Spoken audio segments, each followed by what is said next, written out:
Okay, good evening and welcome to ArtScapades. Tonight's program is Couples in Abstract Expressionism, Willem and Elaine de Kooning, Jackson Pollock, and Lee Krasner. In this lecture, ArtScapades will explore four artists, Willem and Elaine de Kooning and Lee Krasner and her husband, Jackson Pollock. The lecture will look at each of these artists' careers and the influence and impact they had on each other.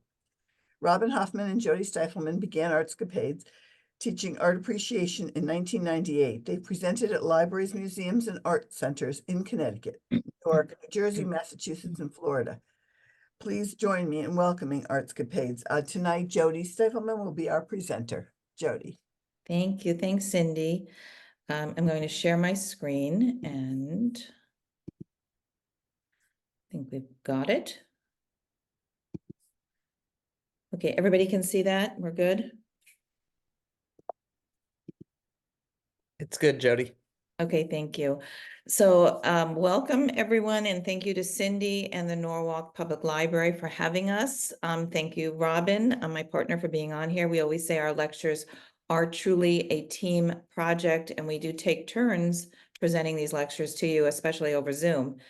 If you have any questions during the lecture, you can use the chat box to type them in, and Robin will be monitoring it during the chat so that she can actually answer some questions as we progress.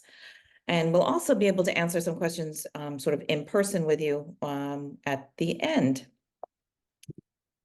So let's start by just saying historically, the art world focused on male artists, often dismissing their equally talented female counterparts.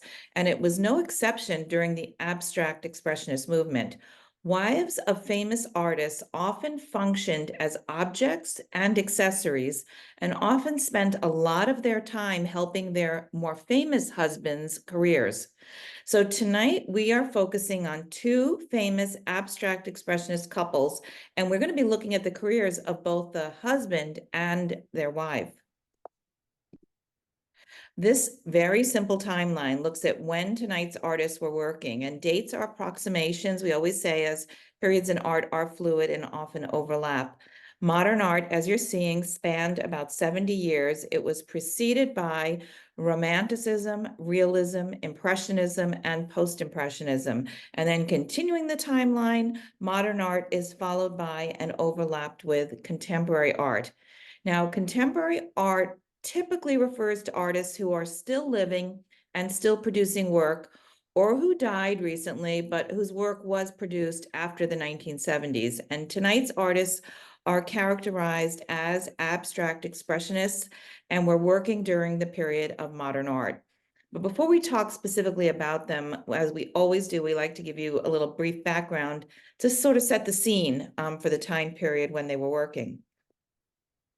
So abstract expressionism was a post-World War II movement in American art, which developed in New York in the 1940s. It was the first American movement to have international influence, and it put New York City at the center of the Western art world, a place formerly held by Paris. Because of the concentration of abstract expressionists in New York, it was also known as the New York School. There were several venues in New York at the time for seeing the new European avant-garde art. Exposure to it set the stage for the new American modern art. And the Museum of Modern Art opened in 1929, spurred on primarily by Abby Aldrich Rockefeller. The museum, which was located in rented space in the Heckscher building at the corner of 5th Avenue and 57th Street, opened to the public on November 7th, 1929, 9 days after the Wall Street crash. And there, artists saw a rapidly growing collection of European modern art acquired by the first MoMA director, Alfred H. Barr Jr. Galleries were also important to the abstract expressionists, and Peggy Guggenheim was born in New York on August 26th of 1898. And her father's family fortune came from metals, and her mother's family was a leading banking family. In April of 1912, her father sadly died on the Titanic. At the age of 23, Peggy traveled to Europe, where she would spend the next 20 years occupied with an art gallery and plans for a museum. In July of 1941, Peggy fled Nazi-occupied France, returning to New York City with the artist Max Ernst, who was to become her second husband a few months later and only to divorce a few years after that. The following year, Peggy opened her gallery, calling it Art of this Century. It soon became the most stimulating venue for contemporary art in New York City and played a key role in launching the careers of many abstract expressionists. In 1947, Peggy returned to Europe, but before leaving New York for good, she had to find new representation for her artists, and most of them were transferred over to the Betty Parsons Gallery, which had opened 1 year prior on East 57th Street. And you'll hear more about Betty Parsons' role in abstract expressionism a bit later. Well, fascism in Europe brought a wave of immigrant artists to the United States in the 1930s, and some taught here, bringing the lessons of European modernism with them. The German expatriate artist Hans Hofmann became the most influential teacher of modern art in the United States, and his impact reached both artists and critics. Hofmann taught at the Art Students League and then opened his own school. The Hans Hofmann School of Fine Arts was a place for young artists to learn and master the practice of working in the studio. Hofmann's paintings, as you can clearly see in this example, were powerfully influenced by Matisse's use of color and by Cubism's displacement of form. Another influence on the work of modern artists was primitivism, and modern artists prized the stylistic traits they saw in African art, including absence of linear perspective, simple outlines, presence of symbolic signs such as the hieroglyphic, emotive distortions of the figure, and the energetic rhythms resulting from the use of repetitive ornamental pattern. Picasso was one of the first European artists to incorporate what he saw in African sculptures and masks into his work. In America, the abstract expressionists also turned to primitive myth and archaic art for inspiration. Tonight's artists insisted their subjects were not abstract, but rather primal images deeply rooted in society's collective unconscious. Many of the abstract expressionists met while they were working under the WPA, where they worked on either murals or on easel paintings. And under the WPA, abstract expressionists found influences in the American regionalist style of the artists Thomas Hart Benton, Grant Wood, and John Stewart Curry. But as we will see, their art took a radical new turn and has more in common with the European modernists than it does with the American regionalists. So with this background in mind, let's look at our artists, and we're going to start with Willem de Kooning. His abstract works are almost always based on figures or objects or places. De Kooning became known for his depictions of women, and women would dominate his paintings for decades. De Kooning himself came to embody the popular image of the macho, hard-drinking artist, but he approached his art with careful thought and is considered to be the most technically accomplished among the New York school of painters here in America. And we're showing you a photograph of de Kooning as he is not identifiable in this later self-portrait. De Kooning was born in North Rotterdam in Holland on April 24th of 1904, and unusual for the time, his parents divorced before de Kooning was 3 years old. His mother ran a bar and largely raised de Kooning on her own. At age 12, de Kooning had completed his mandatory schooling and with an interest in art, left school to apprentice with the upscale commercial art and decorating firm Gidding & Zonen. The Gidding brothers, who knew talent when they saw it, urged de Kooning to attend night classes at their alma mater, the Rotterdam Academy of Fine Arts. De Kooning enrolled in their rigorous drawing program, and in 1998, to honor their famous student, the academy was renamed the Willem de Kooning Academy. The program concentrated on classical instruction. Students were expected to draw exactly what they saw and never allow any ideas of their own to intrude on the process.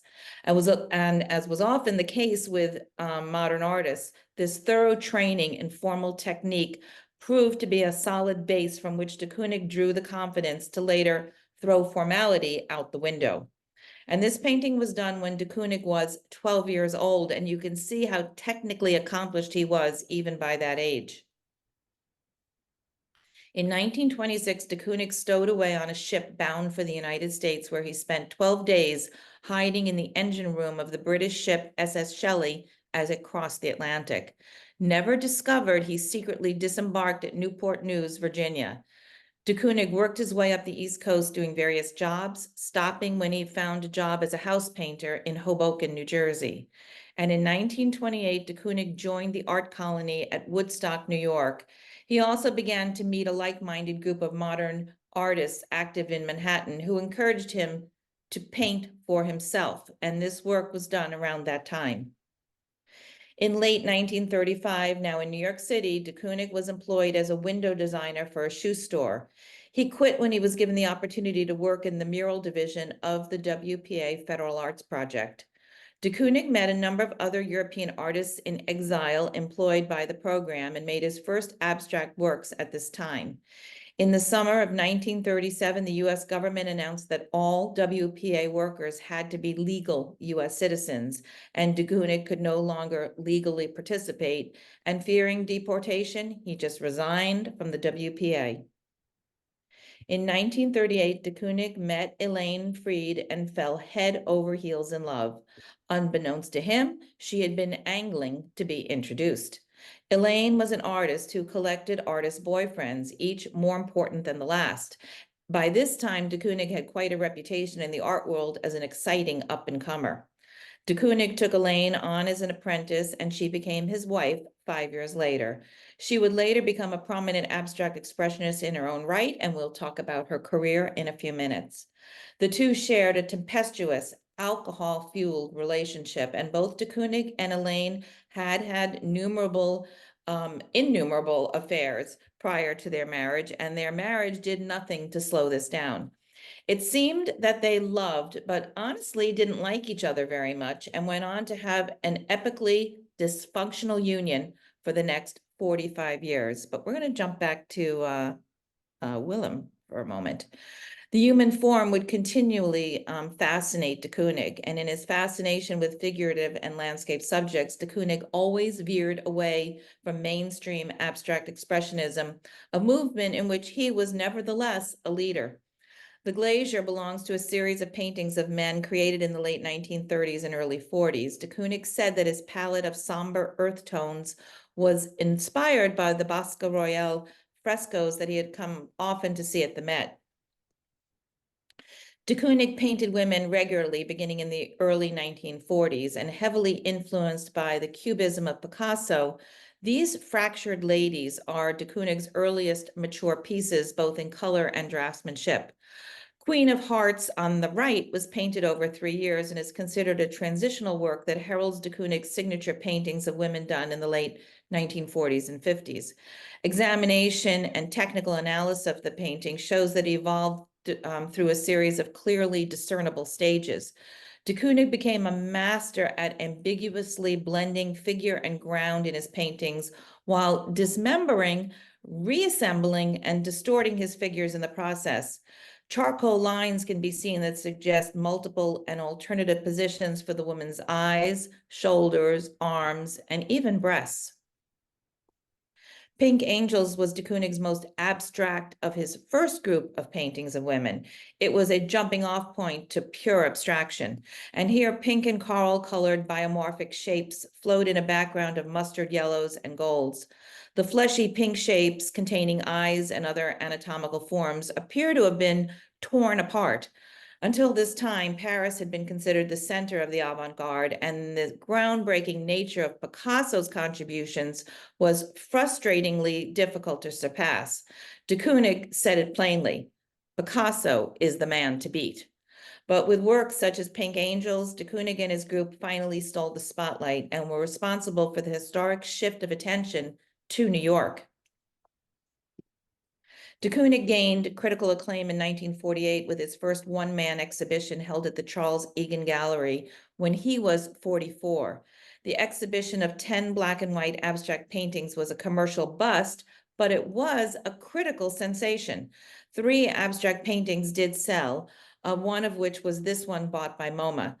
For art patrons, de Kooning's black paintings were more like photo negatives than finished paintings. But art critics were hugely impressed. They were aware of the effort that de Kooning put into the underlying forms of these works and his courage in modifying or rejecting them as the paintings evolved. De Kooning started this work by tracing sections of his figurative drawings, transferring them, and applying both enamel sign paint and oil paint.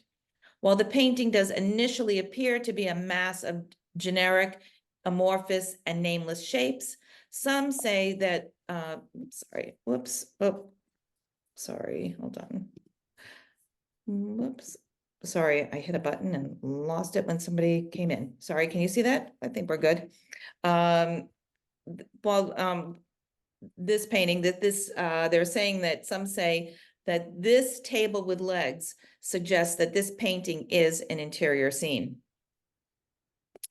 This painting marks the debut of the demonic toothy grin that de Kooning would use as a signifier of womanly presence in his later, almost totally abstract canvases.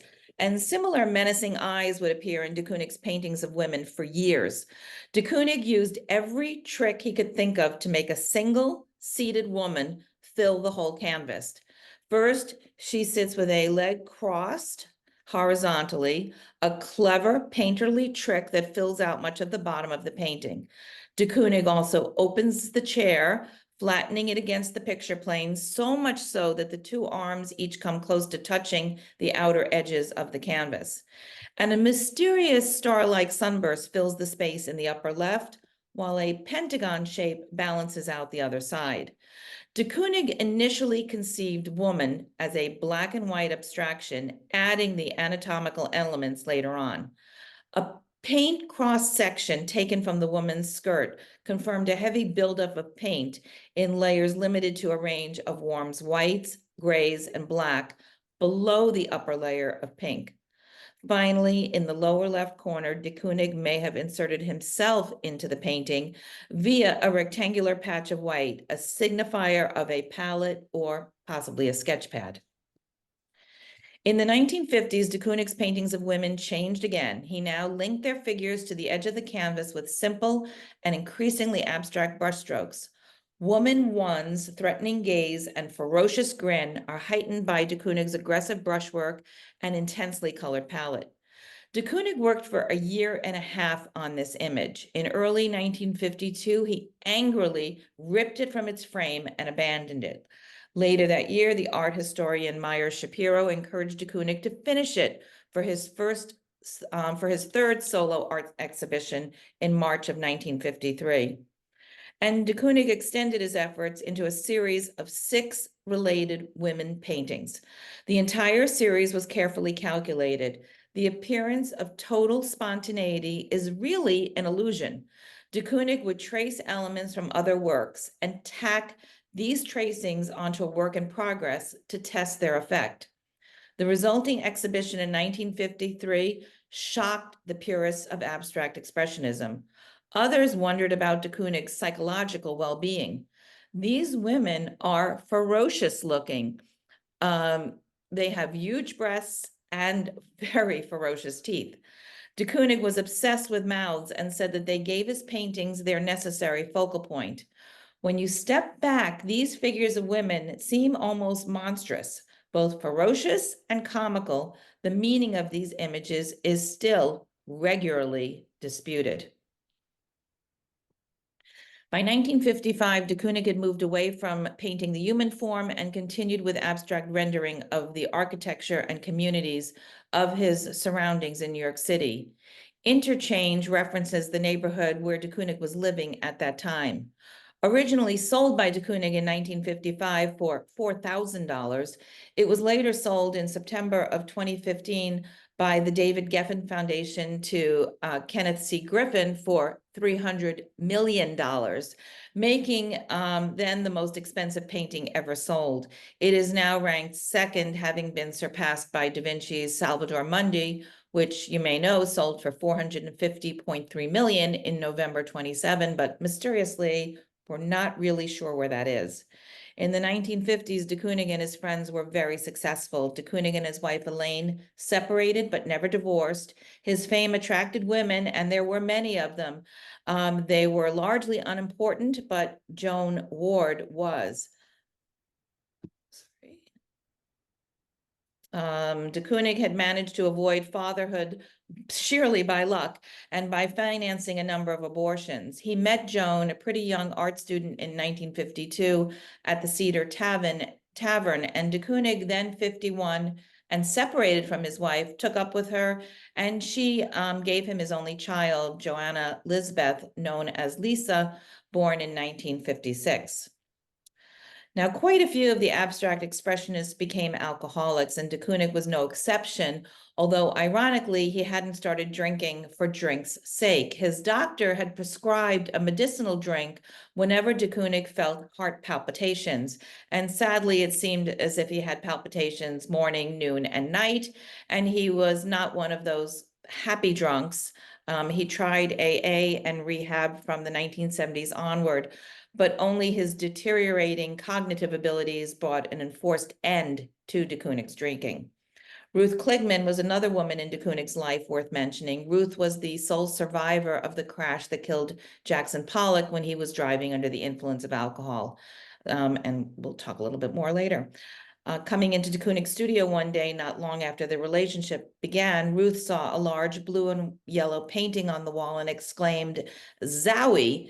And Zowie was the sort of street slang that de Kooning and the other painters liked. In Ruth's eyes, de Kooning had hit the jackpot with this work. What was new about Ruth's Zowie and the work generally from this period was the singular declarative power of individual brushstrokes. Not only were they fewer and larger than before, but they dominated the foreground, which in turn governed the rest of the painting. The negative space and the complex interlacing of strokes became less important than in de Kooning's earlier works. During the late 1950s and the early 1960s, while new freeway construction boomed, de Kooning spent increasing amounts of time traveling by car between Manhattan and eastern Long Island on the Montauk Highway. Other drives took de Kooning onto a highway familiar to us, the Merritt Parkway.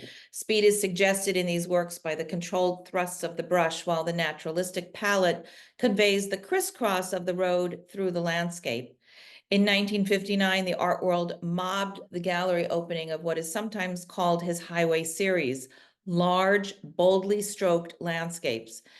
Speaking to critic David Sylvester in 1960, de Kooning described his highway paintings, saying, "Most of them are outside the city with the feeling of going to the city or coming from it.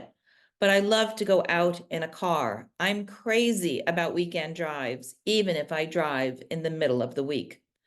After living in America for 36 years, de Kooning became a US citizen in 1962. A year later, he designed and built a studio and home in East Hampton, where he worked during the 60s before moving there permanently in 1971. De Kooning's final great series of women completely fill the canvas with the figures tied to the edges with a couple of quick swipes of his brush. De Kooning's colors are softened and his figures are loosely painted and fleshy, more go-go girl and come hither than the angry and tooth-filled women we saw before. De Kooning continued to experiment with his medium, adding water and safflower oil to make the paint slippery and wet, formulating what would seem to many an extremely difficult mixture to handle. During the 1970s, when de Kooning was battling alcoholism, his wife Elaine helped. Although they had been separated since 1955, Elaine was still a very good and helpful friend. De Kooning and Elaine never did get around to divorcing and grew close in their old age. When she preceded him in death in 1989, Elaine was still his legal spouse. Now sober, de Kooning produced over 300 paintings between 1980 and 87. He continued to paint even when his mind was significantly impaired by Alzheimer's, and these are some of his final works. In them, de Kooning worked with just the primary colors, red, yellow, and blue, drawn out in thin banners over pure white fields. De Kooning's popularity surged again in the 1980s with the return of figurative painting, but unfortunately his Alzheimer's was very advanced by then, so he was unaware of his popularity. In 1997, de Kooning died in East Hampton at the age of 92. De Kooning is remembered for his bold fusion of Cubism, Expressionism, and Surrealism. He never stopped exploring and expanding the possibilities of his art. His work is a bridge between experiments in abstraction by artists such as Picasso and the complete abstraction of an artist like Jackson Pollock. De Kooning's influence on artists remains important, particularly on those artists who are attracted to gestural action painting. So I touched a little bit on Elaine de Kooning, and we're going to take a closer look at her. Born Elaine Freed on March 12, 1918 in Brooklyn, she was the oldest of 4 children. Her father was a plant manager for the Bond Bread Company. And a note before we continue, we usually refer to our artists by their last names, but in this case, we will refer to Elaine de Kooning as Elaine, so we can distinguish her from her husband, who I just kept calling de Kooning. So early on, Elaine's mother instilled a love for the arts on Elaine and her siblings. From her first visit to the Met in New York, Elaine knew she wanted to be a painter. Despite their often contentious relationship, Elaine remained forever indebted to her mother for immersing her in art. Her mother's influence came to an abrupt halt, however, when her mom was reported for child neglect and committed to the Creedmoor Psychiatric Center. Elaine's artistic aspirations were put on hold as she was forced to play surrogate mother to her 3 siblings while struggling to finish high school. After high school, Elaine's first stop was Hunter College. She withdrew several weeks later, complaining she was never near a paintbrush. And then she enrolled in 2 schools popular with young emerging artists, the Leonardo da Vinci Art School and the American Artist School. And it was during her studies at the Da Vinci School that she was introduced to and began her relationship with the single most influential person in her life and her artistic career, and obviously that was Willem de Kooning.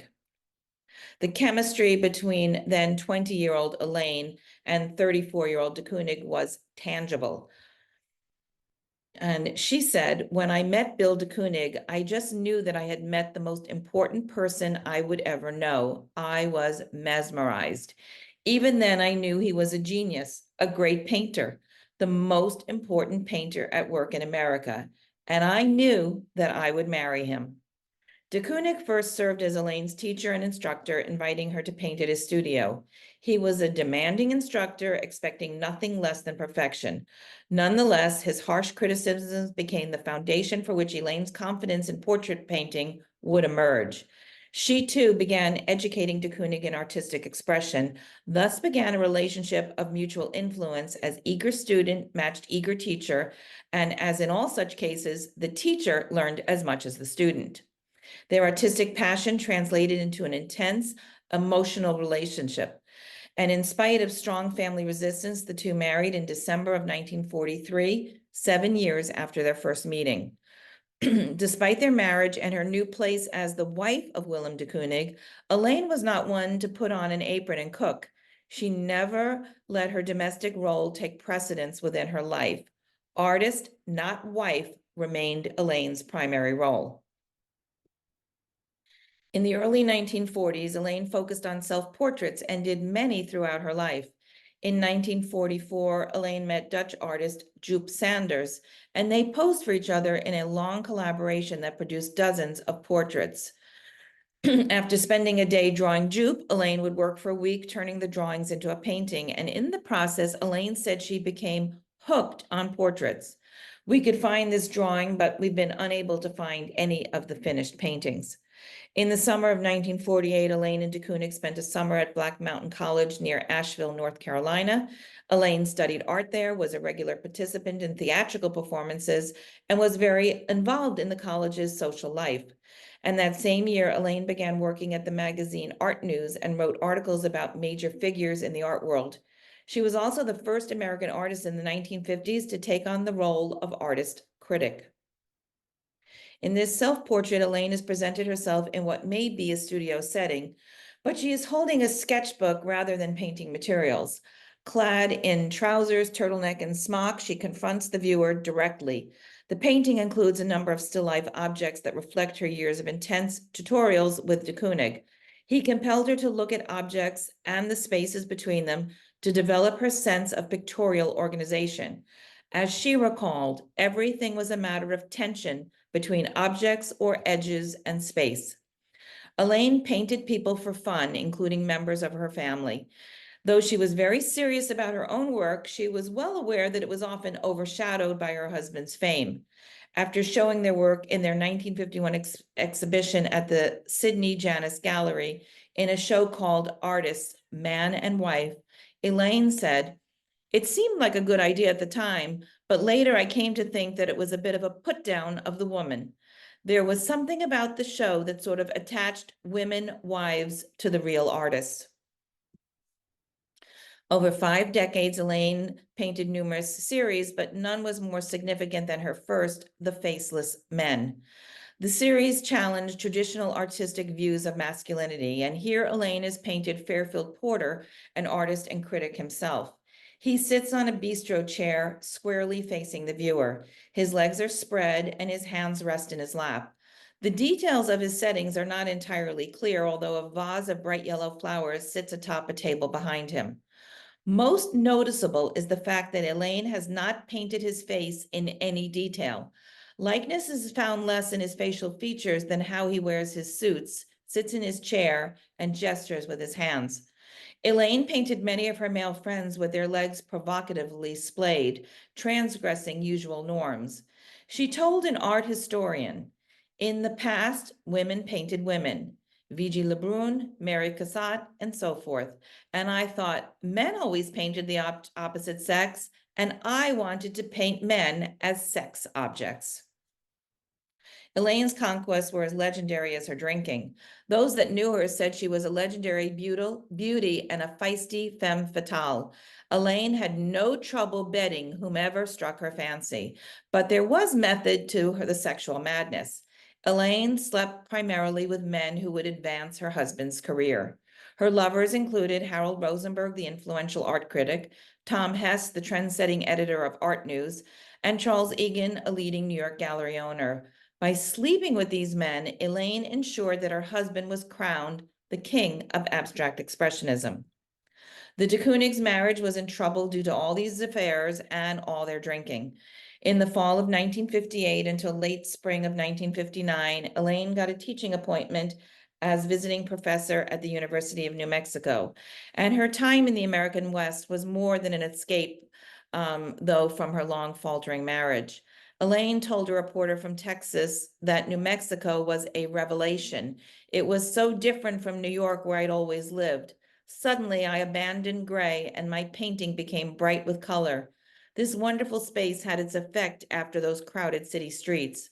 I'd always painted vertically on rectangular canvases. Now I paint horizontally for the feeling of wide spaces. Elaine visited Juarez, Mexico, where she attended many bullfights and created a series of paintings inspired by them. Almost 11 feet wide and about 6.5 feet tall, this is one of Elaine's largest paintings.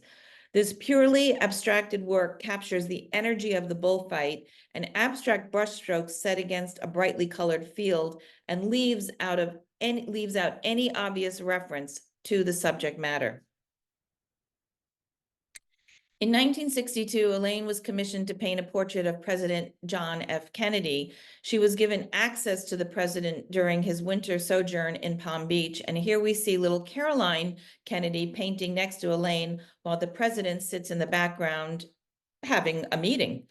And Elaine made many quick sketches of JFK. After their sessions ended, she returned to her studio using her studies and published photographs to refine the portrait. Elaine recalled her experience painting the president, saying, "One of the reasons I was asked to do the portrait is that with luck, I can start and finish a life-size portrait in one sitting. However, working at top speed this way, I require absolute immobility of the sitter. And this was impossible with President Kennedy because of his extreme restlessness. He read papers, talked on the phone, jotted down notes, crossed and uncrossed his legs, shifted from one arm of the chair to the other, always in action at rest. So I had to find a completely new approach." Elaine was still working on the portrait when she learned that Kennedy had been assassinated in Dallas on November 22nd. Elaine stopped painting for a year. She took a teaching appointment at the University of California, Davis. Beginning in the mid-1960s, Elaine became more prolific as a teacher, teaching at universities and colleges across the country, including Yale University, Carnegie Mellon University, the University of Pennsylvania, the Parsons School of Design, and the New York Studio School.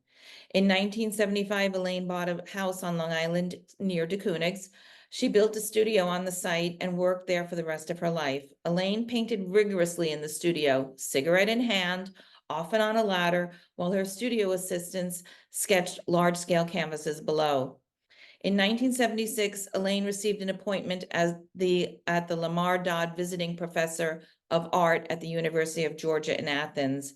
And after years of heavy drinking and carousing, and having made the commitment to commute regularly between Georgia, New York City, and East Hampton, Elaine became determined to stop drinking. And in 1977, she convinced de Koonig to attend Alcoholics Anonymous meetings as well. While the two reconciled in the mid-70s, it was not a romantic rekindling, but it was more of a pragmatic arrangement as de Koonig's health began to falter. And as I mentioned earlier, she supported him as he declined. Elaine's gestural portraits of friends and family were much admired during her lifetime, especially for portrayals of men, including such well-known Americans as Allen Ginsberg and the soccer star Pelé. In her portraits, Elaine sought and worked to capture the instantaneous illumination of recognition. She focused on those qualities beyond the attributes of the face that make you recognize someone. Throughout the 1980s, Elaine continued to travel and teach, visiting Egypt, Kenya, China, and Japan, as well as frequent trips throughout Europe and the United States. In 1983, she visited the Paleolithic cave paintings of Lascaux in France and Altamira in Spain and produced some of her most recognizable and monumental works, a series of paintings titled Cave Walls. Compared to Elaine's earlier work, these series were lighter in tone and composed using thinner, almost minimalistic brushstrokes, but they still contained the subtle figurative forms found in her previous work. Having been diagnosed with lung cancer years before, in 1987, Elaine had an operation to remove one of her lungs. Her health continued to deteriorate, and she died on February 1st, 1988, at the age of 70. Several memorial services were held in the Hamptons and at Cooper Union. De Koonig, by this time suffering from severe dementia, was never informed of his wife's death. Elaine's dynamic portraits of friends, athletes, and strangers widen the understanding of what abstract expressionism can be. Beyond her painting, Elaine's work as a critic and teacher helped to shape what we know of abstract expressionism as a whole.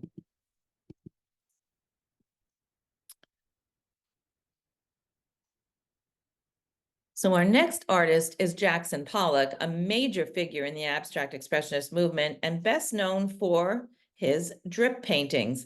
Pollock's career was short. There were only 12 years between his first solo exhibition and his last, yet Pollock decisively shaped the direction of painting after World War II. He was born Paul Jackson Pollock in Cody, Wyoming on January 28th in 1912. Pollock was the youngest of 5 brothers and was only 10 months old when the family moved to San Diego. After failing at various farming ventures, Pollock's father became a surveyor and was often away from home working on road crews. His mother held the family together. Because of Pollock's father's work, the family moved repeatedly around the Southwest. During the summers, Pollock spent time at his father's various work camps. Pollock later said that memories of the expansive Western landscape influenced his artistic vision. Pollock's eldest brother, Charles, already training as an artist, helped Pollock define direction. Pollock moved to New York when he was 18 and lived with 2 of his brothers in Greenwich Village. At times, he was so poor that he had to work as a janitor and steal food to survive. For 2 years, starting in 1930, Pollock studied under regionalist painter Thomas Hart Benton at the Art Students League, and this work, painted when Pollock was 22, is an example of his early style of painting. It's been suggested that this painting tells the story of when his family moved west, and the influence of Pollock's mentor, Benton, is clear. Pollock began to study mural painting, and in 1936 he joined a workshop run by the Mexican muralist David Alfaro Segueros, who encouraged Pollock to experiment with liquid commercial paints instead of conventional art materials. Working with Segueros was Pollock's first exposure to the paint pouring technique. Pollock had been a heavy drinker since his adolescence. During visits with Benton on Martha's Vineyard, Benton, once a heavy drinker himself, would urge Pollock to, quote, cut out the monkey business and get to work. In 1939, Pollock began visiting a therapist who specialized in Jungian analysis to treat his alcoholism. The analyst encouraged him to create drawings that would later feed his paintings. They shaped Pollock's understanding of his works as outpourings of his own mind. In 1936, Pollock briefly met fellow artist Lenore Krasner, known to all as Lee. They did not meet again until 1941, after which they became romantically involved, and they married in 1945, and their relationship would bring periods of calm and happiness to Pollock. When the WPA came to an end in 1943, Pollock had to find work on his own. He became a custodian at the Museum of Non-Objective Painting, which later became the Solom Guggenheim Museum. And it was there that he met Peggy Guggenheim, who invited him to submit work to her new gallery. And eventually Peggy put Pollock on contract. And in 1943, she gave him his first solo exhibition, which was well received. Peggy commissioned this painting for the entry hall of her New York apartment. Measuring nearly 8 by 20 feet, this was Pollock's first large-scale work. Its size allowed Pollock to develop innovative methods of painting application that would later become the hallmark of his style. After Guggenheim closed her gallery and moved to Italy, Pollock moved to Betty Parsons' gallery, once referred to as the den mother of abstract expressionism. Betty Parsons was an early advocate of the great abstract expressionists, including Pollock, and Betty's gallery gave the abstract expressionist artists their first large-scale exposure, making it one of the most prestigious art galleries in New York. Finished just after Pollock's first exhibition at Guggenheim's New York Gallery, this is the largest of his mythologically themed works and is another critical step in his transition to abstraction. Originally named Moby Dick, the painting was retitled before it was exhibited in 1944, when a curator at the Museum of Modern Art related the story of the Cretan princess Pasiphae, who gave birth to the half-man, half-bull Minotaur. And here Pollock incorporates two standing figures, one on the left and one on the right, with a horizontal figure in the center. He has woven these figures into a complex field of free-form abstraction. And this is Pollock's own interpretation of the surrealist practice of automatism, where the artist's unconscious is used to organize the composition. Exactly how Pollock came upon his drip technique has been a matter of long and inconclusive argument, but his work was already taking steps towards it in the mid-1940s, and here we see one of the first times that Pollock used the technique of pouring and dripping paint onto the canvas. Pollock had experimented with drip painting since 1943, but it wasn't until he moved out of New York in 1945 and settled into working in a barn that he was to pursue it with seriousness and dedication. After marrying in 1945, Pollock and Lee decided to move out to East Hampton, where they had friends. Peggy Guggenheim lent them the down payment. Lee had hoped that distance from the temptations of the city would offer a great opportunity for both of them to pursue their painting in seclusion and peace. Pollock had the space there to lay canvases flat on the barn floor and move over and around them. With no hint of figuration beneath its richly encrusted surface, Shimmering Substance is one of Pollock's first completely non-representational works. Pollock squeezed the paint directly from the tube onto the canvas, then manipulated it with a palette knife or possibly even a finger to create open loops that swirl to the edges. This painting is from Pollock's Sounds in the Grass series of 7 canvases done in a palette much lighter than any of his previous work. The allusion to light in nature was perhaps a response to the rural environment of East Hampton, where they were now living. The work has the character of a sun-dappled summer day. Also at MoMA, this is one of Pollock's earliest drip paintings made during his famous drip period that lasted just 3 years from 1947 to 1950. The initial impression of water and of depth comes from the sea green color and the title, which was suggested by a neighbor and comes from Shakespeare's play, The Tempest, in which the character Ariel describes a death by shipwreck. Full fathom 5 thy father lies, of his bones are coral made, those are pearl that were his eyes. Pollock has embedded nails, tacks, buttons, keys, coins, a torn cigarette, matches, and paint tube tops into the surface. They are almost invisible until you get close to it. Pollock built up the underlayer of the painting using a brush and palette knife, then poured house paint over it to create the lacy top layers. By this time, it was becoming apparent that Pollock's drinking was interfering with his career. Lee later described Pollock's schedule in their East Hampton home. He always slept very late. Drinking or not, he never got up in the morning. While he had his breakfast, I had my lunch. He would sit over that damn cup of coffee for 2 hours. By that time, it was afternoon. He'd get off and work until it was dark. There were no lights in his studio. When the days were short, he could only work for a few hours, but what he managed to do in those few hours was incredible. Following an August 8th, 1949, 4-page spread in Life magazine that asked, "Is he the greatest living painter in the United States?" Pollock achieved rock star status. Later in 1956, Time magazine would dub Pollock Jack the Dripper. Pollock was living on Long Island, only occasionally went into the city, and was supposedly staying sober. In 1950, he had a successful solo exhibition and was selected by MoMA director Alfred H. Barr Jr. for the Venice Biennale. A year later, he was drinking again.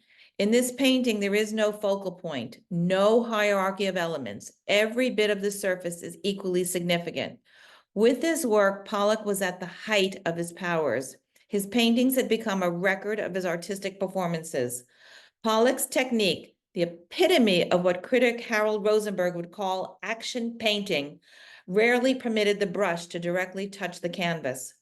Pollock said, "On the floor, I am more at ease. I feel nearer, more a part of the painting, since this way I can walk around it, work from the 4 sides, and literally be in the painting."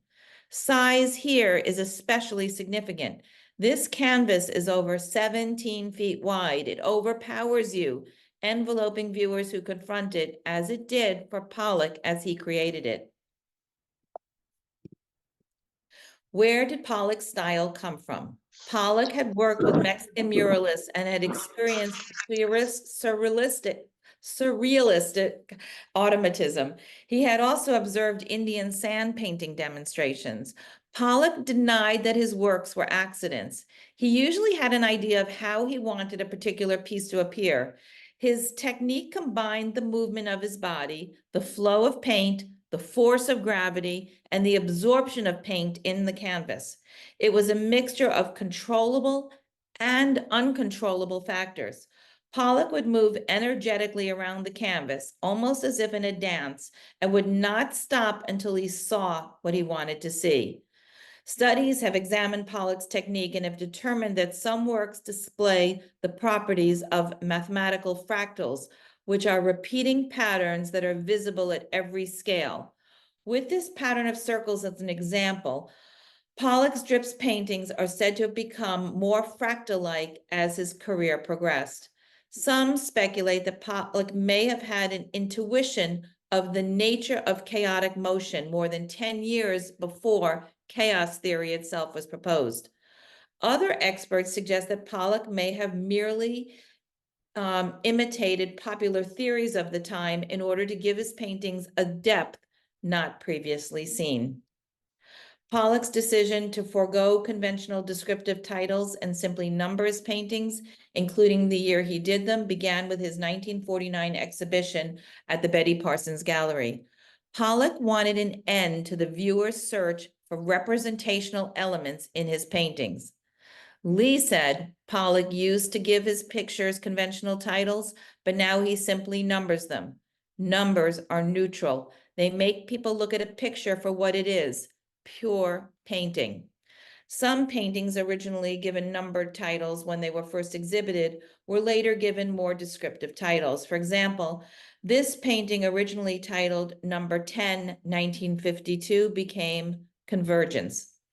Pollock left Betty Parsons Gallery and struggled to find another gallery. He moved to the more commercial Sidney Janis Gallery, where there was great demand from collectors for new paintings. In response to the pressure to produce paintings quickly, his personal frustrations increased and his drinking got worse. Pollock returned to drawing, resurrecting some of his old motifs, and produced a series of mainly black and white poured paintings. In this one, Pollock began by pouring black paint onto the canvas, over which he added areas of yellow and crimson with a brush. He then lifted the canvas upright while the paint was still wet, allowing it to sag and run. In Ocean Grayness, one of Pollock's last great works, there are disembodied eyes hidden within the swirling colored fragments in the dense gray ground. Pollock said, "When you are painting out of your unconscious, figures are bound to emerge." Critics were quick to recognize the power of these mature works, and one critic wrote at the time, "His superiority to his contemporaries in this country lies in his ability to create genuinely violent and extravagant art without losing stylistic control." But when Pollock's paintings reached a wider public, through coverage in magazines such as Vogue and Life, the response was a mixture of shock and disbelief. Pollock painted little in 1954, claiming that he had nothing left to say. Toward the end of his life, Pollock said, "I am very representational some of the time, and a little all of the time. But when you're working out of your unconscious, figures are bound to emerge. Painting is a state of being. Painting is self-discovery. Every good artist paints what he is." This is presumed to have been Pollock's last painting. He did not paint it all in 1956. Plans were made to visit Europe that year, but as Pollock's career and marriage began to unravel, only Lee went. Pollock remained in East Hampton with his lover, the 25-year-old artist Ruth Kligman, and I mentioned her in our discussion of de Kooning and his painting Ruth's Zowie. On the night of August 11th, 1956, Pollock was drunk and out driving with Ruth and her friend Edith Metzger when he lost control of the car. Pollock and Metzger were killed and Ruth was seriously injured. Pollock was only 44. Lee was in Paris and received a phone call informing her of Pollock's death. She flew home to organize his funeral and asked her friend, the artist and photographer Maurice Berezov, to document the studio as Pollock left it. Even though their marriage had been troubled, Lee managed his estate and ensured that Pollock's reputation remained strong despite changing art world trends. In 1951, Pollock had said, "It seems to me that the modern painter cannot express his age, the airplane, the atom bomb, the radio, in the old forms of the Renaissance or in any other past culture. Each age finds its own technique." Pollock's greatness lies in developing one of the most radical abstract styles in the history of modern art. He detached line from color, redefined the categories of drawing and painting, and found new means to describe pictorial space. Well, up until now, we've been talking about Lee Krasner and how she fit into Jackson Pollock's life. So now we're going to turn and look at her life and body of work. Late in her career, Lee Krasner described herself like this: "I happened to be Mrs. Jackson Pollock, and that's a mouthful. I was a woman, Jewish, a widow, a damn good painter, thank you, and a little too independent." Lee Krasner is recognized as a leader of the 20th century New York abstract expressionist movement, but she was overshadowed by Pollock, and her reputation as an artist did not take off until a decade after his death in 1956. Krasner was born on October 27, 1908 in Brooklyn. She was the sixth of 7 children born to Russian Jewish immigrants from Odessa. She was born Lena Krasner by the late 1940s, and art historians have settled on being Lee Krasner by the late 1940s, sorry. Art historians have pondered if Krasner used the abbreviated Lee as an attempt to disguise her gender. The Krasner family lived in a traditional Jewish home, spoke Yiddish, and the children attended Hebrew school. Krasner's parents owned a produce store and her mother ran it, which was offered Krasner a strong female role model. By the time she was 13, Krasner had already set her sights on becoming a professional artist, and she applied to and was accepted by Washington Irving High School, the only New York City public high school at the time that allowed women to study art. Krasner attended Cooper Union, then continued her art studies at the prestigious National Academy of Design. There, students attended classes tuition-free, but promotion depended on the unanimous support of a committee of professors. Krasner's individualist style rarely received unanimous support. Krasner painted this self-portrait as her application to the Academy's life drawing class. Several professors dismissed it as a fake, saying it was something she couldn't have done herself. Krasner explained her method, saying that she used the woods behind her parents' home in Huntington, Long Island, as her setting. And there she nailed a mirror to a tree and painted herself in nature, looking determined, with her red hair pushed behind her ears and paintbrushes held firmly in her hand. Krasner said she would submit to any discipline deemed necessary to achieve her goals of acquiring the technique and skills necessary to produce great art, but she would do it in her own way and on her own terms. The National Academy accepted these terms, promoting her to the life class and onward until she completed her studies and received her teaching certification. After the Museum of Modern Art opened in 1929, Krasner was exposed to post-impressionism, and she grew critical of the academic notions of style she had learned and was still learning at the National Academy.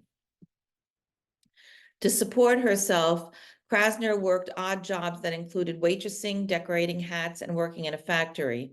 During the Great Depression, Krasner was able to join the Works Progress Administration Federal Art Project, a visual arts program within FDR's New Deal. Women artists especially benefited, many of whom were provided their first professional opportunities under the program.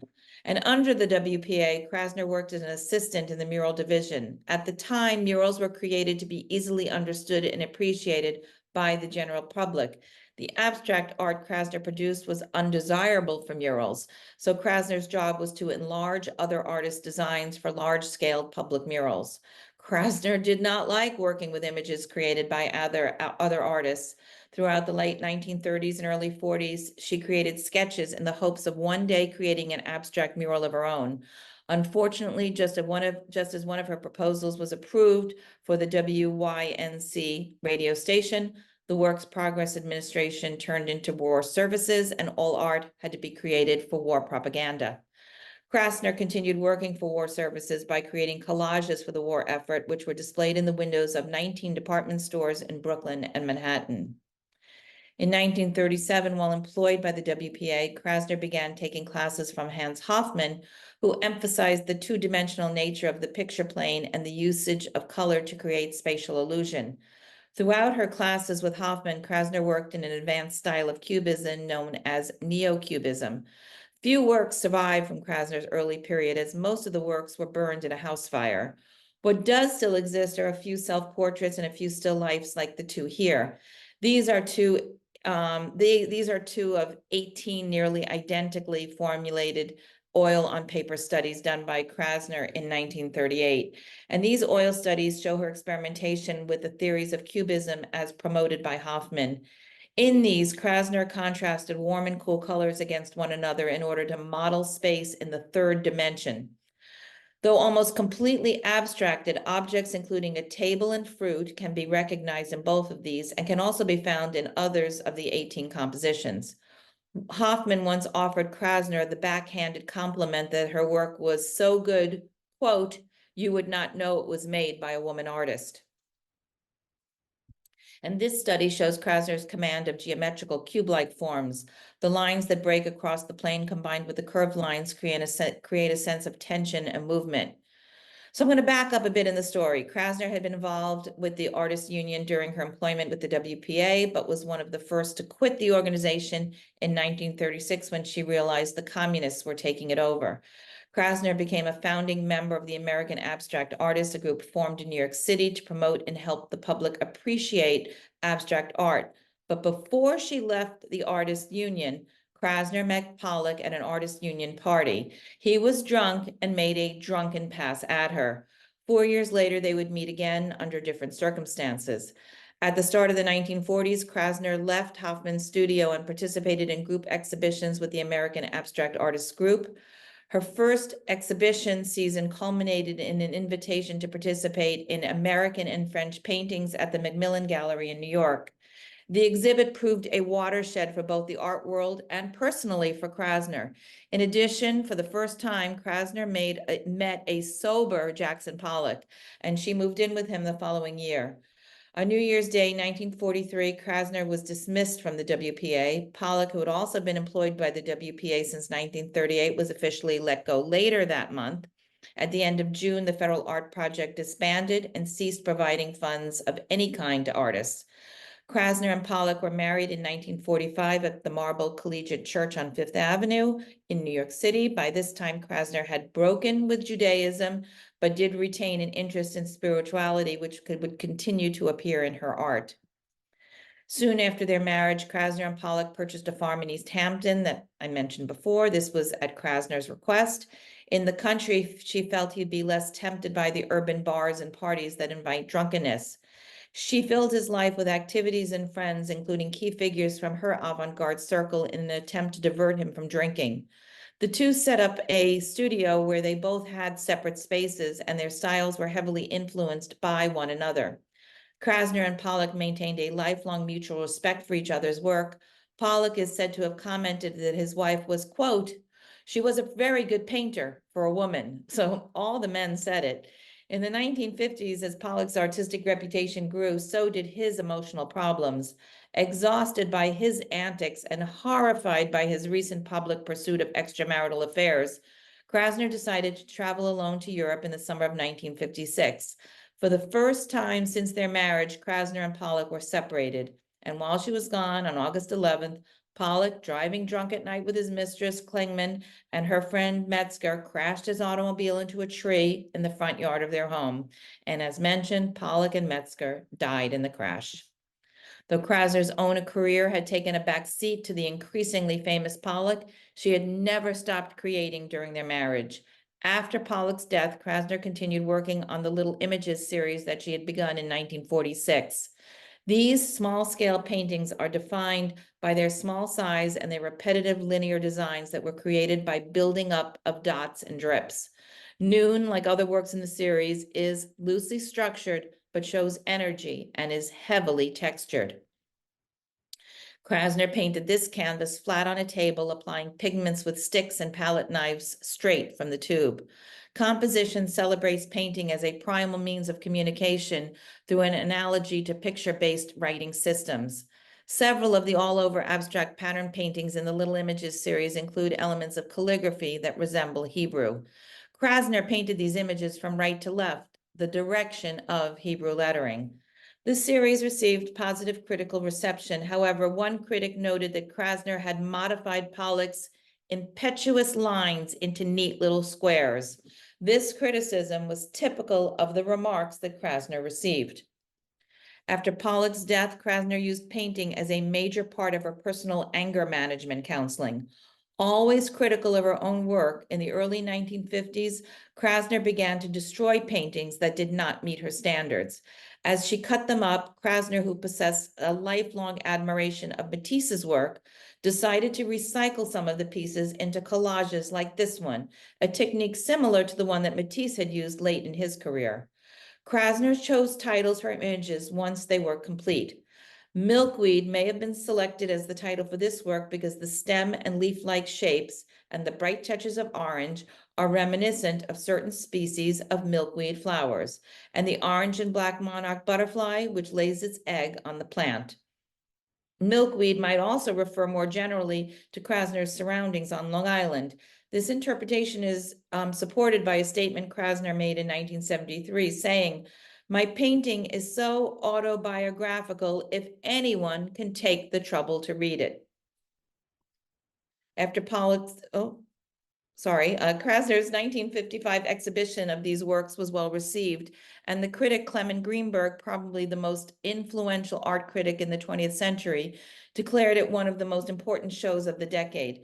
Greenberg's attention to the formal properties of art, or what we call the elements of art, his rigorous approach to criticism, and his understanding of the development of modern art have influenced generations of critics and art historians.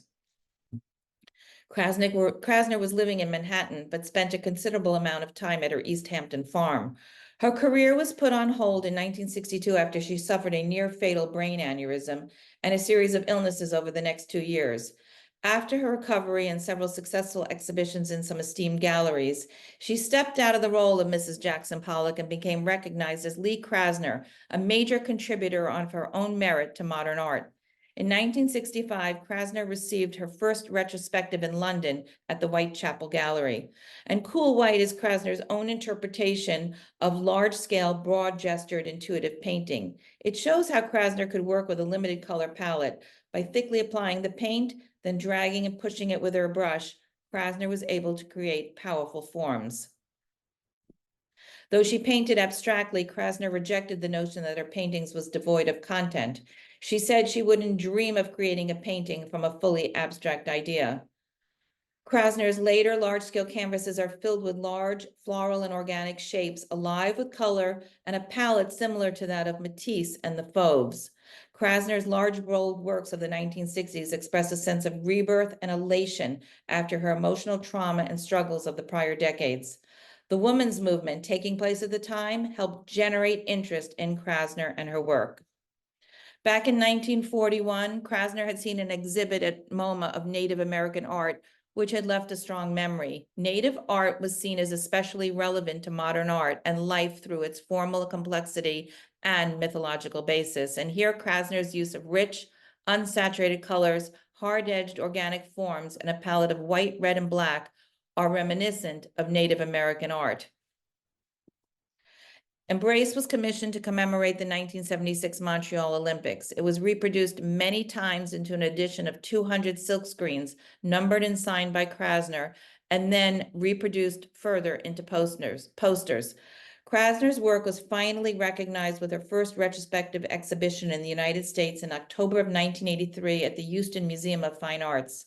Despite her failing health, Krasner was able to attend. On June 20th, 1984, Krasner died at the age of 76 from internal bleeding due to diverticulitis. 6 months after her death, the Metropolitan Museum of Art held a retrospective of her work, and the Pollock-Krasner Foundation was established in 1985, and under the terms of Krasner's will, it serves to, quote, assist individual working artists of merit with financial need. The foundation has awarded more than $46 million in grants, and in 1988, the Krasner East Hampton property became the Pollock-Krasner House and Studio and opened for tours. It has been kept as it was when Krasner and Pollock lived and worked there. One of the highlights of a visit to the Pollock-Krasner house is a trip to the barn, where the floor retains the rich patterned paint residue of some of Pollock's most famous port paintings. Krasner's artwork continues to inspire generations, and she has become especially revered among women artists. Krasner said, "They, the other women artists in the abstract expressionist art movement like Joan Mitchell and Helen Frankenthaler, are the next generation, and it is another scene, another story. The next generation comes in, and they may think it is rough for them, but we broke the ground." So I thank you for joining us tonight and for staying with me. If you would like a list of where some of the works featured in our lecture can be found within driving distance, please email us at info@artscapades.com. And remember to include which lecture you're looking for. This one is Couples in Abstract Expressionism. And we will be back on Wednesday, March 13th, right in the middle of Women's History Month with great women in art and a look at 4 remarkable women who broke boundaries to achieve artistic acclaim. So dates for all lectures can be found on our website and also on our Facebook page. I'm going to stop sharing my screen. Great job, Jody. Yeah, there are no questions in the chat. No questions. There Speechless. a lot of information. You left them all speechless. So are there any questions? Does anyone want to unmute themselves now and ask a question? We'd be happy to answer anything. Well, it's always so interesting to see the little known Action. works. And I think Yeah. that when you look at specifically Lee Krasner and Elaine de Kooning, there are a lot of works that people don't know. So it's one of my favorite parts of the lecture. So, Yeah, and you knew they were all married couples? That was that's Right. always a fun part too. yeah. And that whole generation, the drinking in the bar scenes in New York, it was crazy.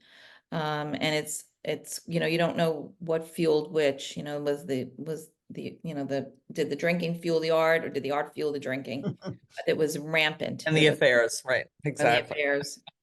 They weren't in control of themselves. But it's fun. I always like when you go back and you see that these were really academically trained artists, and you see their early works. I think, that's the part that everybody kind of forgets at some time.